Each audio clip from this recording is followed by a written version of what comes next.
Gandang gabi po sa lahat. This is Coach Linin Hu from Makati, Philippines. Nakabalik na po tayo after a week of vacation.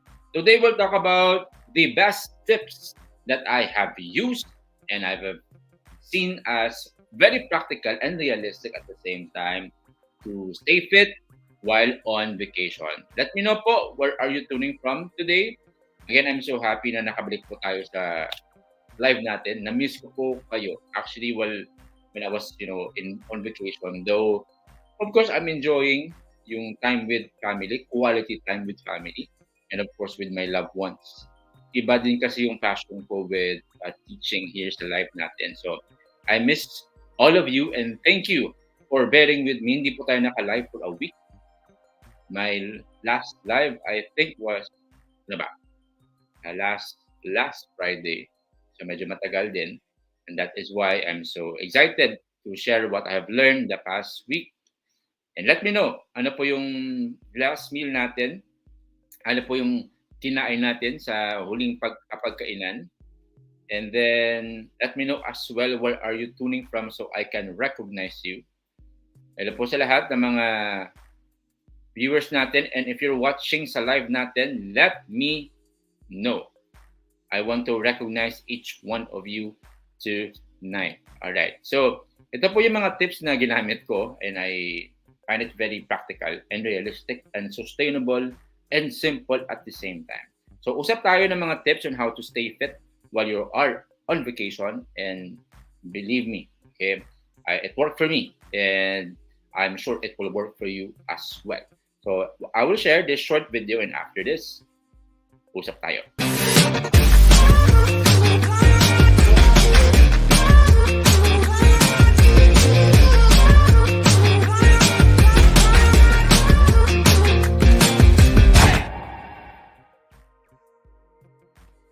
Ano usually nasa list nyo when you go for a vacation? Ano usually ang piniprepare natin when we are on a vacation? Usually, ang na-experience ko, yung mga nanay natin, okay, or if you're a nanay, these are the people who are very busy. Okay, preparing for vacation, sila yung nagpapack ng mga meals, sila yung nagmamarinate ng mga, okay, yung mga ulam, sila yung mga, kumbaga, maraming ginadala, kahit tuwalya at saka yung kahit yung tawag doon, pillow. Naalala ko yung mama ko, of course, we rented Airbnb doon malapit sa nirent namin sa vacation trip namin. Nagdala siya ng ano tawag doon? Unan at saka yung ano ba yung kasama ng pillow? Habol yung sa amin eh. Ano tawag doon? Blanket. Okay, blanket. Oh, so imagine sila yung mga very busy. Ano po yung nasa list nyo when you are on a vacation? If you're a nanay, if you're a tatay, maybe you are on a trip with someone, with your siblings, with your loved one, ano po yung nasa list natin usually? Well, of course, hindi natin nawawala yung tinatawag na cheat meal. And of course, we refuse to call it cheat meal dito sa Worth the Grind. What we call this kind of lifestyle is planned indulgence. Or maybe you can call it celebration meal or happy meal. And we don't call it cheat meal for a reason of, you are portraying kasi and you're having this idea na when you cheat, it's negative connotation agad. So you're imposing to yourself that you are cheating, negative connotation yun. So usually dito nawawala sa mga tips, no? Do you agree? Yes or no? And then of course, when you go sa grocery, of course preparing, dito nawawala yung mga ganito. And most sa mga grocery aisles natin, 60 to 70% have some form of refined processed carbohydrates. Tama? So, ano ba? Okay, I'd like to share to you our vacation picture. This is not my girlfriend. This is my youngest sister namin.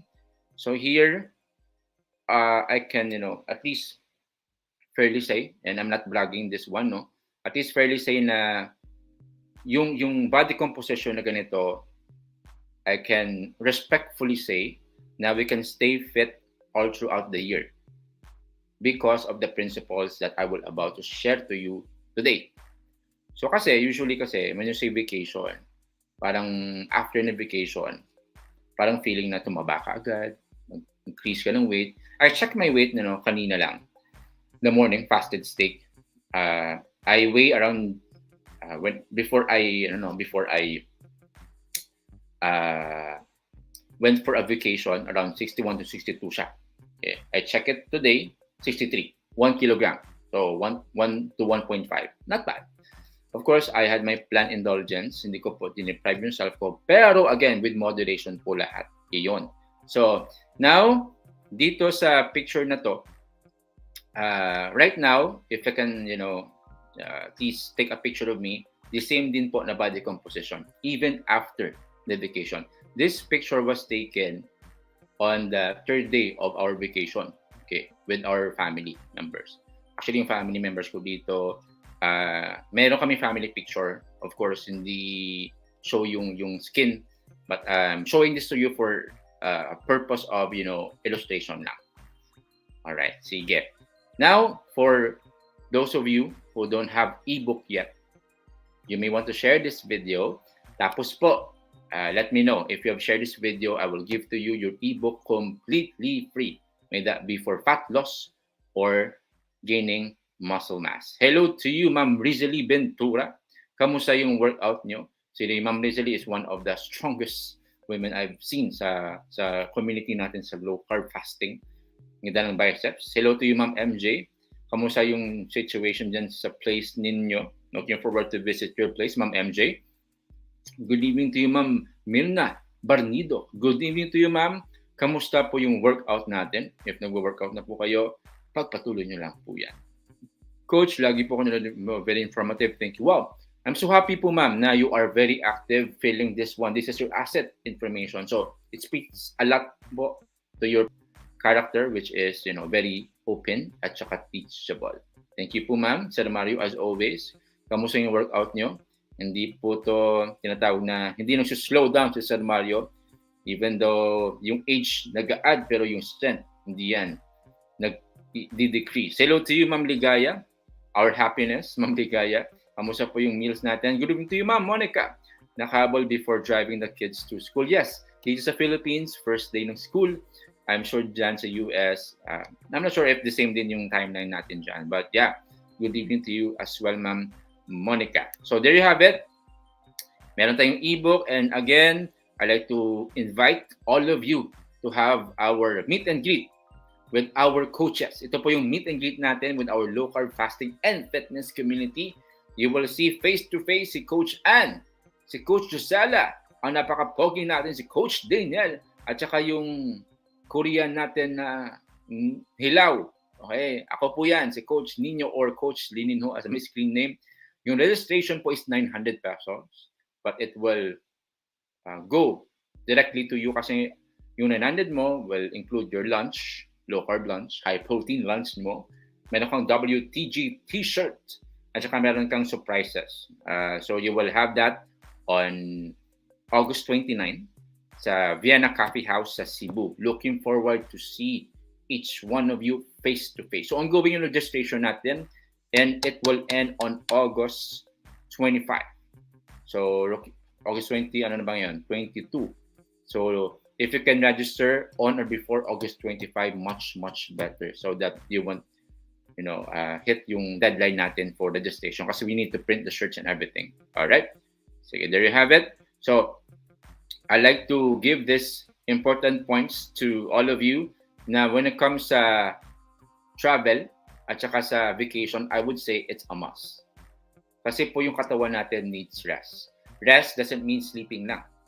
It also means vacation, restoration with your mind and then your soul, with your energy. And the best thing to have it is, go somewhere else and to have, black off from your usual routine. Tawag po doon, system interrupt. That's why we love going for a trip outside our workplace, outside yung usual natin na setup.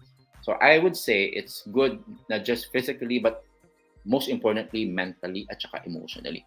Go for a trip with someone if you like solo trip and if you find it helpful for your mental emotional health, go for it as long as you must be intentional with it. If you don't have a budget yet, Plan for it.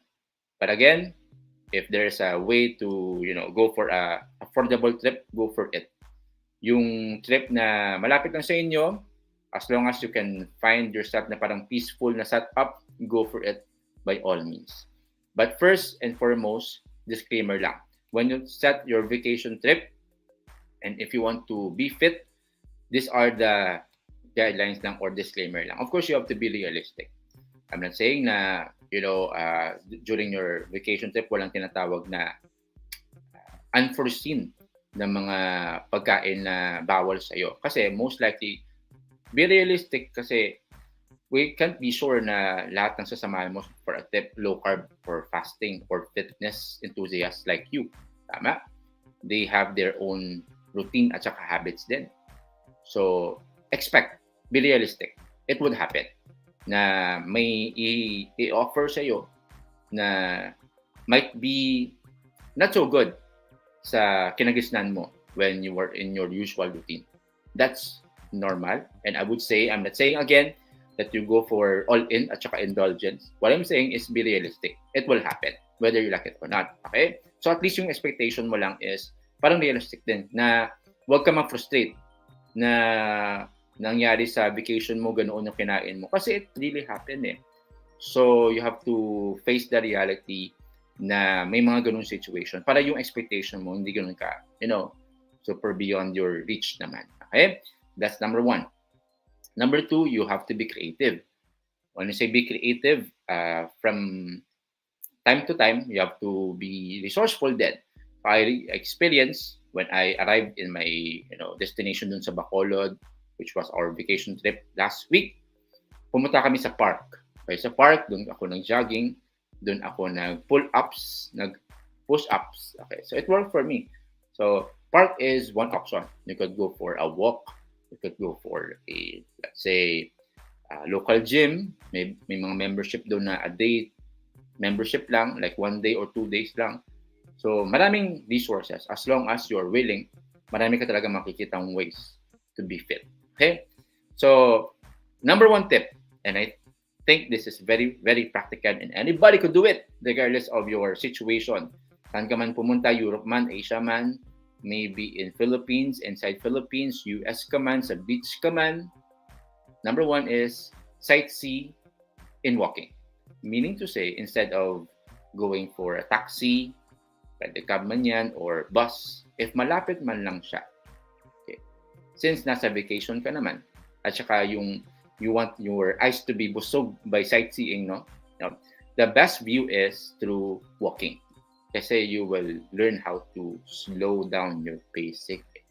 Of course, when you go for a taxi or pedicab, or of course, if malayo, sometimes you will miss the best view kasi mabilis yung pacing, tama?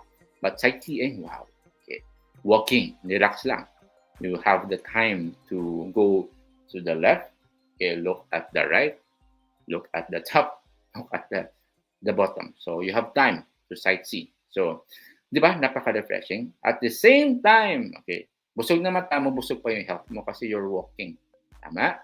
So we have talked about the benefits of walking in a steady pace lang. Steadies, not running pace. Okay. Napaka-beneficial po nun sa mental, emotional health niyo. Okay, so if malapit man lang siya, if you can go for a 10-20 minute walk, go for it. I remember we had this sightseeing, no? Pumunta kami sa Dumaguete. Sino na sa inyo nakapunta na ng Dumaguete? Let me know in the comment section. Dumaguete, pumunta kami doon for overnight. So, nung dumating kami sa bus station, pupunta kami sa coffee shop. Okay? So, yung ibang kasama namin, pumunta doon sa coffee shop from the bus stop through motorcycle. Sa amin naman ng brother kong isa, si Brother Nicky, pumunta kami dun sa coffee shop from the bus stop, walking lang. Mga 15-minute walk, not bad. Marami kami nakita mga sites. Saka mga old churches, yung mga magagandang sites din sa park nila. And I'm sure hindi ko yun ma-appreciate if I was in a driving pace or sumakay kami ng motorcycle. Tama? Yung downside nandun, of course, if yung weather is not okay. Tama, of course, you have to be realistic din. During that time, medyo mainit talaga. Sobrang init. Imagine nag-walk kami noon around 1 p.m. Mainit talaga. But I have to decide na we have to walk para ma-appreciate yung sights. Okay? So, yeah, sightseeing and walking. So, not just yung sightseeing, no? You can go as well for beach walking. Doon sa Dumaguete, meron din mga malapit sila sa Baywalk. Okay. Sa Baywalk, doon kami naglakad at saka before kami kumain sa dinner, pinaghirapan muna namin. So what we decided is before we had our dinner, we have to walk our way sa kinainan namin doon. Nakalimutan ko yung name ng restaurant pero napakasarap. Maraming seafood doon at saka sobrang mura. Parang parang na-shock ako doon sa pricing kasi of course dito sa Manila, iba yung pricing doon. Iba talaga. So nakasave kami doon sa meals even though marami kami. At saka of course, may food option for protein. So hindi nawawala yung seafood doon. So yeah, sightseeing and walking. Number 2, I would suggest planned indulgence. What do you mean by planned indulgence? You have to plan for your vacation. Meaning to say, you have foreseen na by the month of October, gala kayo sa Boracay, kunwari lang, example. So, ngayon, August, September, you have to prepare for that. Meaning to say, you have to go in a way sa program. Or what I would recommend is yung goal for if you are into fat loss or maybe gaining muscle, you have to plan for August at saka September before you go for October. Kasi, of course, sa October sa Boracay, you cannot control what you will eat with your friends and loved ones. Tama? So, plan indulgence yon. So, ang ginawa ko dun sa trip ko for 7 days, I can honestly say, and I enjoyed it, yung indulgence ko. Imagine kumain ako, may mga times doon na kumain ako ng 4 times a day. And I decided to do it that way. Hindi na, wala akong choice. And then I, feel guilty after. No, I don't want you to feel it that way. You have to plan for it. So 4 times, merong day na 4 times a day ako kumain. And that's totally okay with my flexibility. My metabolic flexibility. Kasi nag 4 times siya kasi yung brother ko, siya, parang food vlogger siya. So maraming sinesend na food. Sobrang dami. So of course, yung tag-ubos, ako, at saka siya. But marami akong kinain that time kasi gusto kong talaga enjoy yung vacation. So plan indulgence siya. So I did not limit myself. I didn't feel deprived dun sa kinain ko. And of course, I don't deprive myself with my Bacolod noon, local delicacies. Doon sa Bacolod, napakaraming inasal. Maraming inasal. Chicken inasal. We have pork inasal, napakaraming options. Every kanto, parang may inasal ata doon. So, tinry ko talaga. I did not pass the day na without trying local delicacies. Doon sa Bacolod, may mga sweet desserts din sila. Konti, tinry ko din siya. To be honest with you, I've tried it even though I'm into a low-carb fasting coaching community. So, meron mga times na ganoon. So, pinagplanuhan ko yun. Before the trip, I decided to be rigid with my program. So, as you know, yung program ko po is carnivore. I eat 2 times a day at saka all meat lang siya with eggs, okay? Sometimes seafood, okay? So, 2 meals, carnivore. And then on weekends and on vacation, very lax siya. Plan indulgence tawag ko doon. Okay? So, ngayon, of course, dito na ako sa routine ko. Of course, bumalik na ako sa 2 meals a day na routine at saka carnivore. So, I enjoyed it. Okay, may balance lang at the same time. Consistency at saka motivation at the same time. Di ba? Pang-tatlo, home workouts. Okay, so this one may not be applicable to everybody kasi yung schedule and everything hindi siya ganun ka-smooth. So what happened, di ba, 8 days ako doon. So on the first 3 days, nag-workout ako sa park. Okay. Running at saka pull-ups at saka push-ups. Okay. On the 4th at saka 8th day, wala na kasi pumunta kami from one place to another, yung travel, may mga travel kami from Bacolod to Dumaguete, parang close to 6 hours ata yun. So, walang time talaga. So, ginawa namin, I go back yung sa first point, yung sightseeing na walking. So, I maximize yung walking. So, if kaya naman, if you can go for home workouts, not necessarily na you bring your dumbbells with you because that's not wise. Tama? So, what you do, go for push-ups. If you can do push-ups, if you can do pull-ups, go find a hanging bar, go for it. Walking or running, very simple. Tama? So, you can do it anywhere at any time. You don't need to go through 1 hour or 45 minutes to work out. You can finish it within 15 minutes. Okay, very, very simple. So, doesn't need any equipment at all. Push-ups, or if you can do push-up na basic, no, you can do the knee push-ups. Alam niyo yung knee push-ups na assisted siya. Yung knees niyo nasa sahig, nakalapag siya sa sahig. Tapos, of course, you lower down your body, touching the ground with your chest, and then you push. Okay. And then, if you cannot do pull-ups, alam niyo yung pull-ups, di ba, may bar, tapos you pull your body up. If you cannot do that yet, in which I believe most of us cannot do it, sa mga viewers natin, because that's kind of difficult, no? You're starting out, you can go for hanging bar lang. Meaning to say, you hang yourself dun sa bar, and then count lang within, 20 seconds, you can start with that up until you stretch yourself, up until yung grip mo maging malakas na you can carry yourself. Okay? So, also, I'd like to add to this, bonus lang, prepare for snacks. So, ginawa namin dun sa trip to Dumaguete from Bacolod, boil ko ako ng eggs. Okay? Alam niyo yung log, of course, 1 tray yun. Ginawa ko, boiled, tapos nilagay ko sa Tupperware. Alam niyo nangyari, all the way sa trip namin, may nagutom. So, guess what? Anong usual na mangyayari if nagutom? Okay. Bili ka ng kung anong available dyan. Anong binibenta dun sa bus or maybe sa bus stop. Of course, you cannot control that all the time. Diba? So, if merong boiled eggs, tama, diba? Very dense sa nutrients, very dense sa protein, diba? At saka, very affordable, diba? So, very wise talaga. So, prepare for snacks. I would say, yung pinaka-simple, pinaka-affordable is yung itlog talaga. It really worked for me all the time. So, go for eggs. If you have option for protein bars, why not, di ba? If may budget naman, why not? Ano pa? Protein bars, meron din mga protein shakes as well.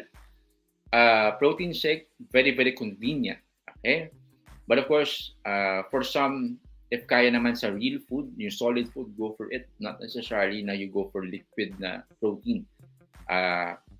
Shake. Again, protein shake offers convenience.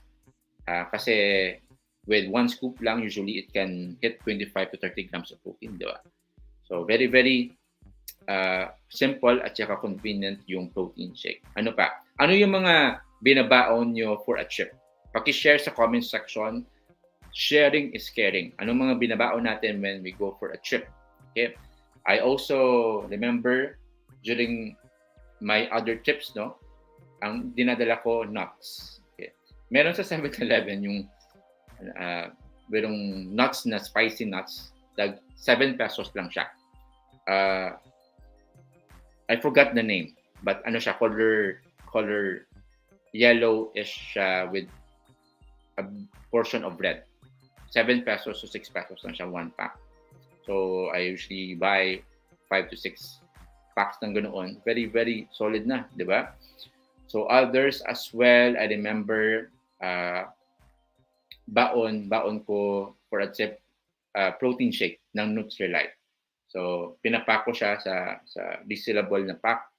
No, you don't need to, bring the entire canister ng protein mo. Just baon lang, and then you measure lang na up until how many days ka. Okay? And then, I also baon supplements. So, dun sa trip, alam ko na merong gala at saka there will be instances na medyo malilate kami sa tulog. So, expected yon. So, what I did, nagbaon ako ng magnesium. Okay. Meron akong baon na potassium. Meron ding tinatawag na vitamins at saka minerals. So, ano ko siya, kinakalculate ko siya ilang days ko siya baunin. So, yun, naubos siya on the last day of my vacation. So, very, very wise, practical at the same time. Ano yung mga life hacks nyo when it comes sa getting fit on a vacation? So, hello po sa mga viewers natin. If you are watching right now and if you are in the Cebu Island, no, nasa Visayas ka, I really want to meet you personally. The coaches want to meet you personally to say hi, maybe to hug you, okay, because of your dedication sa health mo. We want to meet you August 29 sa Cebu. Ito po yung venue natin. Registration is 900 peso and it will go directly to you because you will have low carb lunch, high protein lunch, WTG shirt, at saka yung surprises natin which will be announced on the day dun sa venue natin. Ano yung WTG shirt? Ito po yung WTG shirt natin. Okay. Meron ka pong options sa ganito. Okay. Statement shirt po siya kasi every time people will see this and you wearing this, you are telling them to be a victor, not a victim. Di ba? Ganda. That to remove the doubt, you have to act on it. Right? So meron ding whites. Okay, so this way as well, you are helping Child Hope Philippines. So that's our charity beneficiary, helping the street children and to be their hope. Let me know sa comment section if you want. Message me directly and I will give you your link registration to join sa meet and greet natin. Hello to you, ma'am. Ito, si Ma'am Ligaya. One ebook share done. Okay, message me directly, Ma'am Ligaya, dun sa page ko so I can directly send to you the ebook. Okay, thank you for sharing and believing on the campaign.